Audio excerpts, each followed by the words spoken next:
नमस्कार दोस्तों, स्वागत है मेरे YouTube चैनल पर। आज हम बात करेंगे एक बहुत बुरी स्थिति चल रही है हमारे देश पे एडवोकेट को लेकर। उसके बारे में हम बात करेंगे क्योंकि देखिए एडवोकेट, मैं खुद एक एडवोकेट की तरह से बोलता हूँ। मैं एडवोकेट एक सोचता हूँ कि एक अच्छी लाइन है क्योंकि एडवोकेट को एक नोबेल प्रोफेशन माना गया है और ये उपाधि मिलना छोटी बात नहीं है। कोई भी चीज़ आप देख लीजिए, एक बात है ना जहाँ पे जॉली एलएलबी में बोला गया था कि we will see you in the court. एक बात होता है ना कि जब आप कानून से हार जाते हैं, पूरी दुनिया से हार जाते हैं, तब आप बोलते हैं कि we will see you in the court, आपसे मैं मुलाकात करूंगा कोर्ट में। तो आज भी लोगों को विश्वास है कोर्ट के ऊपर, लेकिन एडवोकेट की स्थिति इतनी खराब हो गई है कि लोग आज कोर्ट तो जा भी नहीं रहे हैं, और लोग जा रहे हैं तो बहुत इंपॉर्टेंट है तो ही जा रहे हैं कोर्ट में। बहुत ज़्यादा बिजनेस कम हो गया है एडवोकेट का। तो उस पर्पज़ में मैं एक वीडियो बना रहा हूँ जो कि गवर्नमेंट तक मैं चाहता हूँ कि ये वीडियो पहुँचे, तो ज़्यादा से ज़्यादा शेयर और लाइक करिएगा। देखिए, मैं कभी भी शेयर, लाइक, सब्सक्राइब करने नहीं बोलता हूँ। मेरे वीडियो में 70 वीडियो है मेरे पूरे यूट्यूब में, उसमें 5 से 6 वीडियो में शायद मैंने ऐसा बोला है। इसका रीज़न एक ही है क्योंकि मैं जो वीडियो चाहता हूँ कि जनता तक पहुँचे, जो वीडियो मैं चाहता हूँ वो पूरे देश में पहुँचे, और जो वीडियो मैं चाहता हूँ कि गवर्नमेंट तक पहुँचे, उसी वीडियोस को ही मैं बोलता हूँ कि प्लीज़ लाइक एंड शेयर, क्योंकि उस चीज़ को पहुँचाना बहुत ज़रूरी है। और एडवोकेट का अभी बहुत बुरा हाल चल रहा है। मैं कुछ पॉइंट्स लिखा हूँ, वो सारा पॉइंट्स मैं आपको डिस्कस करता हूँ, उसके बाद मैं आपको बताता हूँ। देखिए, सबसे पहले कि ये प्रॉब्लम आई है पेंडेमिक की वजह से। पेंडेमिक की वजह से ये प्रॉब्लम आई है। 2 साल से ये प्रॉब्लम चल रहा है। पेंडेमिक 2 साल से चल रहा है, और इसका कारण अभी कोर्ट कैसे चल रहा है, पेंडेमिक के कारण क्या है, पेंडेमिक की वजह से कोर्ट कैसे चल रहा है। पहला तो वर्चुअल हियरिंग हो रहे हैं और बहुत सारे रेस्ट्रिक्शन के साथ। ऐसा नहीं है कि कोई भी जाकर वर्चुअल हियरिंग में अपना डेट निकाल लें।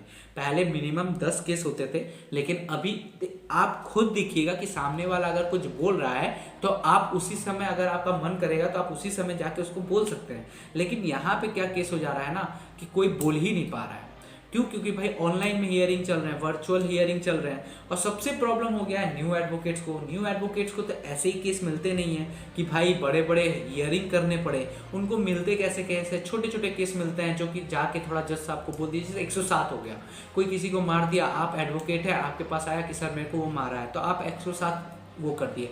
अब जो सामने वाला एडवोकेट है उसको बचाने जाएगा, वो छोटा सा केस बोलेगा कि ठीक है भाई 107 से उसको जमानत देना है, अब ये बेलेबल सेक्शन है, जमानत देना है, तो वो जाके कोर्ट में जाके जमानत दिलवा देगा। ये बहुत छोटी सी बात है, यहाँ पे आर्गूमेंट बोल के कोई चीज़ होती नहीं है 107 में। सेम एज होता है कि आईपीसी का सेक्शन मैं बता रहा था 107, अब वहीं पे सीआरपीसी का कोई सेक्शन आ गया। सीआरपीसी का मतलब हम लोग जानते ही हैं, क्रिमिनल प्रोसीडिंग कोर्ट होता है। अब उस मैटर में अगर कुछ आ गया तो सोचिए कितना प्रॉब्लम हो जाएगा ना। अब वहाँ पे आपको जज साहब को बताना पड़ेगा कि मैंने इतने सारे वो किए हैं, वो दिया है। एक मर्डर, सिर्फ ऐसा नहीं कि वो मर्डर है 307 लगेगा भाई, उसके साथ बहुत सारा चीज़ लग रहा है। 303 है, 300 है, फिर ये तो आईपीसी का है, फिर सीआरपीसी का 10 तो है। ऐसे कर करके मर्डर केस में लगता है। मर्डर केस का ड्राफ्टिंग ही मिनिमम 10 पेज की होती है। अगर आप ड्राफ्टिंग देखेंगे ना किसी एक मर्डर केस का पलट के, तो आप ड्राफ्टिंग, क्योंकि मर्डर कोई भी क्रिमिनल केस में ना आप कभी भी ना उसको वो नहीं कर सकते। एक बार जो ड्राफ्टिंग हो गई उसके बाद ड्राफ्टिंग चेंज नहीं होता है क्रिमिनल केस में। सिविल केस में होता है लेकिन क्रिमिनल केस में नहीं होता है। इसी वजह से मैं यहाँ पर, अब प्रॉब्लम यहाँ पे रेस्ट्रिक्शंस है, कोर्ट में कोई जा नहीं पा रहा है, तो नए एडवोकेट सीख नहीं पा रहे हैं। दूसरा प्रॉब्लम क्या आ रहा है ना कि तीसरा प्रॉब्लम ये आ रहा है, फाइनेंशियल और सोशल लाइफ खत्म होती जा रही है हमारी। अब फाइनेंशियल लाइफ कैसे खत्म हो रही है कि भाई केस आ नहीं रहा है, सोशल लाइफ कैसे खत्म हो रही है, लोग नहीं आएंगे तो केस कैसे बनेगा। तो लोगों के ऊपर ही हमारा काम चलता है। लोग हमारे पास अभी आ नहीं रहे ज़्यादा से ज़्यादा। बहुत इंपॉर्टेंट ना हो तो लोग कोई ज़मीन खरीद नहीं रहा है, सिविल केस ऐसे ही बंद पड़े हुए हैं। और अगर सिविल केस मिल भी गया तो इतना ज़्यादा डेट हो रहा है कि लोगों का माइंडसेट चेंज हो रहा है कि नहीं, वो ज़मीन नहीं खरीदेंगे, दूसरा कुछ खरीद लेते हैं। ठीक है, ऐसे करके हो रहा है।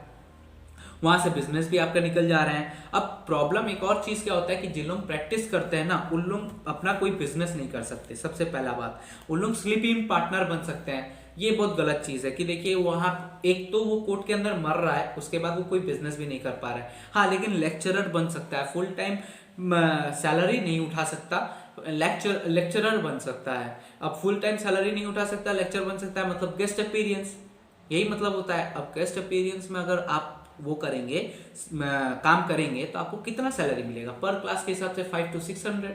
अब 5 to 600 आप वीक में आपको 12 क्लासें मिलेंगी। 12 क्लास में अगर आप 500 करके जोड़ेंगे तो 6,000 रुपये। 6,000 रुपये में अगर आप दिल्ली जैसे शहर में रहते हैं तो कुछ भी नहीं होगा, कोलकाता जैसे शहर में रहते हैं तो आपका रेंट चला जाएगा, और अगर बैंगलोर जैसे शहर में रहते हैं तब तो आप उस माने आपका आना जाना ही खत्म हो जाएगा उसमें, ऐसी बात है। तो ऐसे करके हमारा देश चल रहा है अभी। अब यहाँ पे इसका सोल्यूशन क्या है? सोल्यूशन पे बात करना बहुत ज़रूरी हो गया है हमारे लिए। सोल्यूशन हमको ऐसा लगता है ना कि कोर्ट को कुछ कुछ केस सामने सुनना चाहिए, लिमिटेड केस होना चाहिए कि भाई मैंने पीरियड शॉर्ट कर दो, क्योंकि सारी गवर्नमेंट बोल रही है ना कि भाई 50% एम्प्लॉय को लेकर काम कर सकते हो, तो आप 50% कोर्ट को लेकर काम करो। जितने लोग रजिस्टर्ड है उन लोग वेटनेसडे आएंगे, मतलब एक दिन बाद बताएंगे, 50% ऐसे ही हो जाएगा। तो सबसे पहले 50% को लागू करिए सर आप, कि भाई हर एक कोर्ट में जाने के लिए सबसे पहले आपका 50% जैसे ही लागू हो गया, मुझे चप्पल नहीं मिल रहा है इसलिए मैं खोज रहा हूँ, सॉरी। चलिए, तो 50% केस हो गया आपका, लागू हो गया। और दूसरा चीज़ ये हो गया कि आपको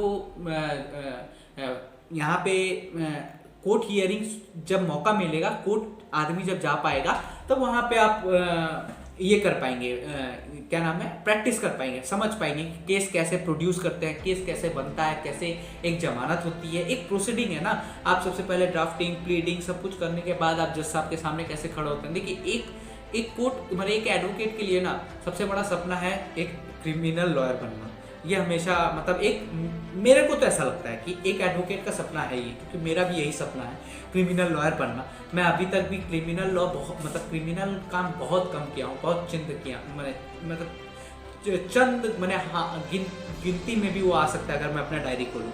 देखिए, आपको जैसे मैं 10 गोल्डन रूल्स बताया था, उसमें मैं डायरी बताया था, तो उस हिसाब से आप करिए कि मतलब वो वीडियो देख लीजिएगा कि कैसे एडवोकेट को चलता है। वो मैंने अपने खुद के एक्सपीरियंस से बनाया वो वीडियो। तो ये मतलब कोर्ट एक बार खुल जाए, 50% को लेके चलेगी, तो धीरे धीरे ये कोविड भी हटेगा और हमारा फाइनेंशियल स्टेटस भी थोड़ा बढ़ेगा।